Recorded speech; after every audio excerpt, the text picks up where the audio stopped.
மக்களே இப்போ பிபி எவ்வளோ இருக்குதுன்னு பார்த்தீங்களா? 137, 103. இது நார்மலாக எப்படின்னு எனக்கு தெரியல. ஆனால் முன்னாடி வந்து ஃபீவர் இருக்கும்போது எனக்கு 160, 170 பக்கம் போச்சு. இப்போ வந்து நார்மல் ஆகிட்டு. இந்த அளவுக்கு இருந்தால் தான் என்னாலையும் டயாலிஸ் பண்ண முடியும்.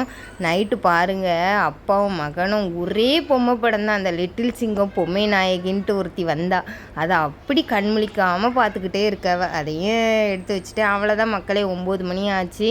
மாத்திரையை போட்டுட்டு படுத்தாச்சு. காலையிலைக்கு வந்து என் பையன் பூரி கேட்டிருந்தான். உடனே டயாலிஸ் பேஷண்ட் பூரி சாப்பிட்லாமா அப்படின்லாம் கேட்காதீங்க, வேறு வழி கிடையாது. ஃபேமிலின்னு ஆனதுக்கப்புறம் அதுலேயும் ஒரு பெண்ணுக்கு வந்து இந்த மாதிரி நோய் வந்துச்சுன்னா ஃபேமிலி பார்த்து தான் ஆகணும். ஃபேமிலிக்கு நம்ம வந்து செஞ்சு தான் ஆகணும். ஏன்னா வந்து நான் இருக்கிற வீடு இப்போ லைன் வீடு. பக்கத்தில் ஏதாவது வாசனை, இது சமைக்காங்க அது சமைக்காங்க, அந்த பசங்க வந்து எங்கள் வீட்டில் இது அதுன்னு சொல்லிட்டாங்கன்னு வச்சுக்கோங்களேன், அதே இதை வந்து என் பசங்க என்கிட்ட செஞ்சு கேட்பாங்க. அப்போது வந்து நான் உடனே செஞ்சு தான் கொடுப்பேன். ஏன்னா வந்து அது ஒரு ஆசை இருக்கும் பார்த்திங்களா, அந்த ஆசையை வந்து நம்ம கெடுக்கக்கூடாது. அதனால் நம்ம வாயை மூடிக்கிட்டு சாப்பிடாமல் இருந்துட்டு பசங்களுக்கு செஞ்சு கொடுக்குறத செஞ்சு கொடுத்து தான் ஆக வேண்டியதாக இருக்குது.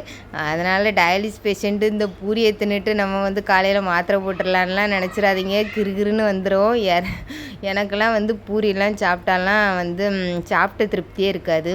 எப்படினாலும் கொஞ்சம் காலையில் சாப்பாடு சாப்பிட்டுட்டு மாத்திரை போட்டால் தான் என்னால் இருக்க முடியும். அதனால் வந்து இன்றைக்கி வந்து என் பசங்களுக்கு, இன்றைக்கி சண்டே தான், பொறுமையாக உட்காந்து பசங்களுக்கு பூரி செஞ்சு கொடுத்துட்டேன். இது வந்து நான் பூரி செய்கிற மாவு வந்து ஆசீர்வாது இப்படி எந்த கம்பெனி மாவும் கிடையாது. ரேஷன் கடையில் கோதுமை கொடுத்தாங்க பார்த்திங்களா, அதில் அரைச்ச மாவு தான்.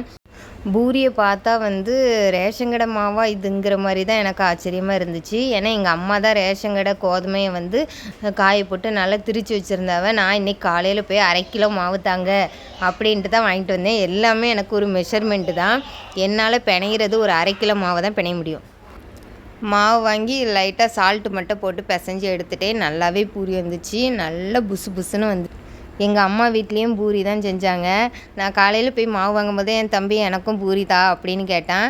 நான் சொன்னேன், இங்கேயும் பூரி தான், எங்கள் வீட்லேயும் பூரி தான், ஏன் இந்த பூரியை சாப்பிட வேண்டியதானேன்னு கேட்டேன். எங்கள் அம்மாவுக்கு பூரி வந்து உருட்டுறதுக்கு கொஞ்சம் இது பண்ணுவாங்க, அவங்களுக்கு பூரி ஒழுங்காக வராது. அதனால் நான் போட்டு அப்புறம் என் தம்பிக்கு கொண்டு போய் கொடுத்துட்டு வந்தேன். சரி வாய் எடுத்து கேட்டானேன்ட்டு. அப்புறம் நான் வந்து நிறைய எண்ணெய்லாம் ஊற்றி சுட மாட்டேன். இதில் பார்த்துருப்பீங்க, சட்டியில் காய்ச்சட்டி கூட இருக்காது. இந்த மாதிரி கொஞ்சமாக எண்ணெயை ஊற்றி சுடுவேன். நேற்று தான் என் ஹஸ்பண்டு வந்து கோல்டு வின்னர் 1 லிட்டர் வாங்கிட்டு வந்தாங்க. அதை பூரி சுட எடுக்கவும் பயமாக தான் இருந்துச்சு. வேறு என்ன பண்ண, பூரி போட்டே ரொம்ப நாள் ஆச்சு. என் பையன் கேட்டுக்கிட்டே இருந்தான், ஏன்னா பக்கத்துலலாம் செய்கிறாங்கம்மா எனக்கும் செஞ்சு தாங்க அப்படின்ட்டு. அதனால் செஞ்சு கொடுத்துட்டேன் மக்களே. சுட்டவா லாஸ்ட்டில் டேஸ்ட்டு பார்க்கணும் பற்றியில், அதனால் ஒரு 2 பூரியை வச்சு சாப்பிட்டுக்கிட்டேன். கண்டிப்பாக லைக் பண்ணுங்கள் மக்களே.